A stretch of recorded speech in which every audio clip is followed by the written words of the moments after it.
Assalamualaikum warahmatullahi wabarakatuh. Kami dari kelompok 8 ingin mempresentasikan tentang materi benzena dan turunannya. Nama saya Vinari Kayu. Nama saya Neta Umis. Nama saya Naiwan Dini. Nama saya Maisa Dewi Reza. Nama saya Rabi Tauki. Nama saya Asbian Farizi. Materi yang pertama yaitu struktur benzena. Struktur benzena terbagi menjadi 3. Yang pertama rumus molekul, yaitu C6H6.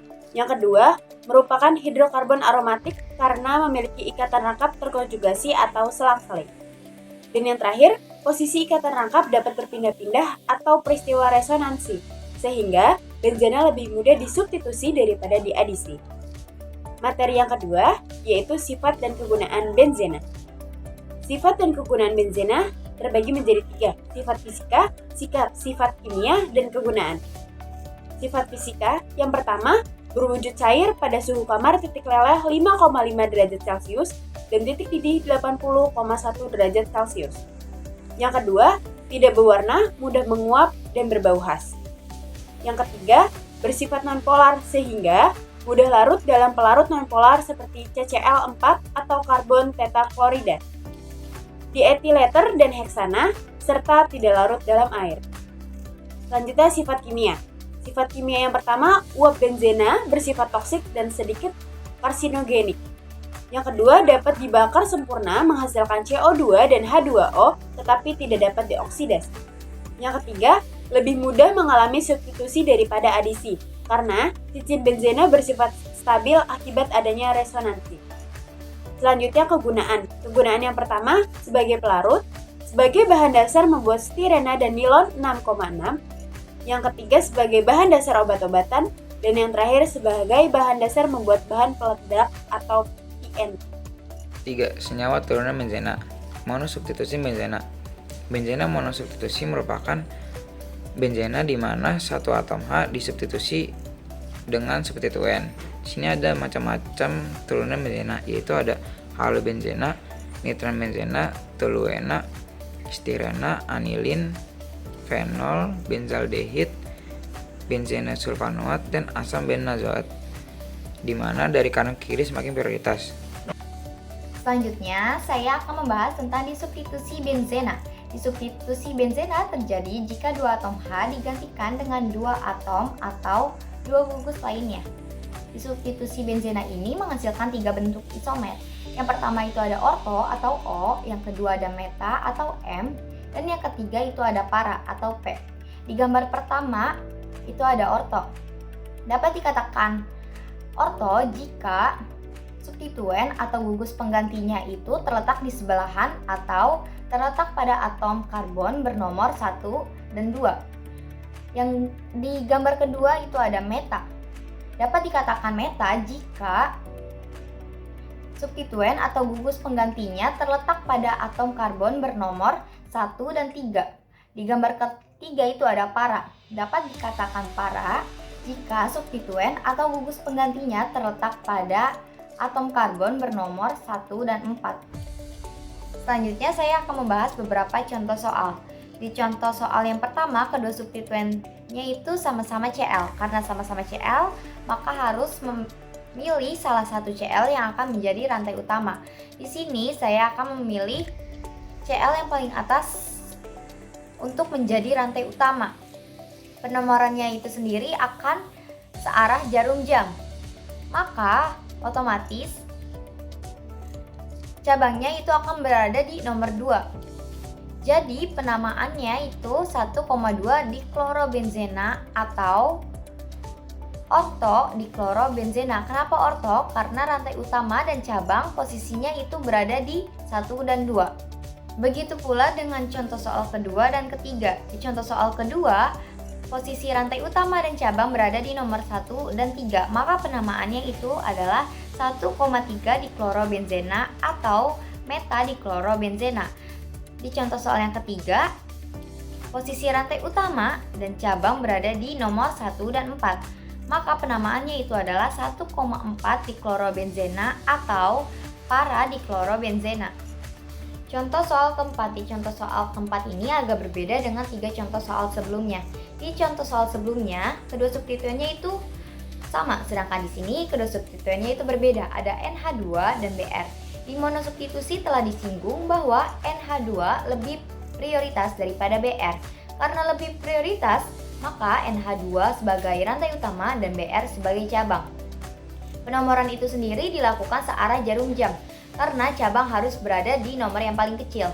Jika penomoran dilakukan berlawanan jarum jam, cabang akan berada di nomor 5, yang dimana itu akan lebih besar dari yang searah jarum jam. Setelah itu kita buat penamaannya. Step pertama nomor cabang, step kedua nama cabang, dan step terakhir itu ada nama rantai utama. Jadi namanya 3-bromoanilina atau metabromoanilina. Kenapa bisa disebut metabromoanilina? Karena rantai utama dan cabangnya berada di posisi nomor 1 dan 3. Ada trisubstitusi benzena. Jika 3 atom H diganti dengan 3 atom atau gugus yang sama, maka terdapat 3 isomer, yaitu visinal, asimetri, dan simetri. Yang pertama ada visinal. Terjadi jika ketiga substituen sejenis berletak berdampingan. Yang kedua ada asimetri. Terjadi jika ketiga substituen sejenis di posisi 1, 2, 4. Yang ketiga ada simetri.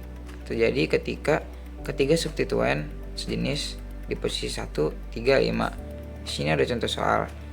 Contoh soal pertama, karena ketiga substituen itu sejenis letaknya, maka dinamai visinal trimetri benzena. Di gambar kedua, karena ketiga substituen sejenis berada di posisi 1, 2, 4, maka dinamai asimetri trimetil benzena. Di gambar ketiga, karena ketiga substituen sejenis di posisi 1, 3, dan 5, maka dinamai simetri trimetil benzena. Jika atom H diganti dengan 3 atau lebih atom atau gugus yang tidak sama, penamaannya hanya bisa menggunakan angka. Tidak menggunakan sistem orto, meta, para, ataupun visual, asimetri, simetri. Prioritas penomoran sama dengan yang telah disebutkan pada pembahasan disubstitusi benzena. Contoh yang pertama, tentukan terlebih dahulu rantai utama dan cabangnya. Yang menjadi rantai utama adalah CH3 karena CH3 lebih prioritas daripada NO2 dan Br. Maka otomatis NO2 dan Br adalah cabang. Penomorannya dilakukan searah jarum jam karena lebih dekat dengan cabang. Setelah itu dibuat namanya. Penulisan pertama adalah nomor cabang, kedua nama cabang, dan terakhir nama rantai utama. Karena cabang lebih dari satu, antara bromo dan nitro, duluan bromo dibanding nitro. Diingat harus sesuai dengan abjad. Jadi 2 bromo 4 nitro toluena. Contoh soal kedua, tentukan terlebih dahulu rantai utama dan cabangnya. Yang menjadi rantai utama adalah OH karena OH lebih prioritas daripada CH3 dan NH2. Maka otomatis CH3 dan NH2 adalah cabang. Jika CH3 menjadi cabang, makanya namanya adalah metil. Sedangkan jika NH2 sebagai cabang, namanya adalah amino. Penomorannya dilakukan searah jarum jam karena lebih dekat dengan cabang. Setelah itu dibuat namanya. Penulisan pertama adalah nomor cabang, kedua nama cabang, dan terakhir nama rantai utama. Karena cabang lebih dari satu antara amino dan metil, duluan amino dibanding metil. Diingat harus sesuai dengan abjad. Diingat kembali karena metilnya ada 2, dua-duanya harus ditulis. Jadi 5 amino 2,4 dimetil fenol. Selanjutnya nomor 4, reaksi-reaksi benzena. Yang pertama ada halogenelasi. Reaksi substitusi atom hidrogen dengan atom unsur halogen yaitu F, Cl, Br, dan L. Reaksi tidak berlangsung spontan sehingga dibantu dengan katalis. Yang kedua ada nitrasi. Nitrasi berasal dari kata nitro, yaitu terjadi substitusi H dengan gugus nitro. Reaksi nitrasi ini tidak berlangsung spontan, di mana reaksi terjadi antara benzena dengan HNO3 pekat dibantu dengan katalis H2SO4. Pekat menghasilkan nitrobenzena dengan hasil samping H2O. Assalamualaikum warahmatullahi wabarakatuh. Perkenalkan, nama saya Nelanini dari kelas 12 IPA 5 absen 26. Pada kesempatan kali ini saya akan menjelaskan tentang reaksi pada benzena. Sebelum saya menjelaskan reaksi pada benzena, saya akan memberikan fun fact bahwa nama-nama reaksi ini ternyata sesuai dengan atom atau gugus yang disubstitusikan ke dalam benzena. Tanpa berlama-lama, langsung saja kita bahas. Yang pertama, saya akan membahas tentang sulfonasi. Sulfonasi berasal dari kata sulfonat yang artinya akan masuk gugus sulfonat yaitu SO3 mensubstitusi satu atom hidrogen pada benzena. Reaksi sulfonasi ini terjadi antara benzena dengan SO3 yang dibantu dengan katalis H2SO4 yang akan menghasilkan asam benzena sulfonat dengan produk samping berupa air. Selanjutnya ada hidroksilasi. Hidroksilasi artinya gugus OH akan masuk ke substitusi satu atom hidrogen pada benzena. Reaksi hidroksilasi benzena ini terjadi ketika benzena direaksikan dengan hidrogen peroksida, dibantu dengan katalis besi 3 fosfat atau F2 yang akan menghasilkan hidroksibenzena atau fenol dengan hasil samping berupa air. Yang terakhir adalah alkilasi. Alkilasi artinya gugus alkil seperti metil dan etil masuk ke dalam struktur benzena dengan mensubstitusi satu atom hidrogen. Alkilasi ini dapat terjadi ketika benzena direaksikan dengan alkyl klorida atau RCl dengan bantuan katalis AlCl3 sehingga dihasilkan alkyl benzena. Misalkan pada reaksi antara benzena dengan klorometana atau metil klorida. Reaksi ini tidak dapat berlangsung secara spontan, tetapi harus dibantu dengan katalis HCl3, sehingga akan bereaksi dengan produk samping berupa HCl. Sekian penjelasan dari saya, kurang lebihnya mohon maaf. Wassalamualaikum warahmatullahi wabarakatuh. Kegunaan benzena dan turunannya.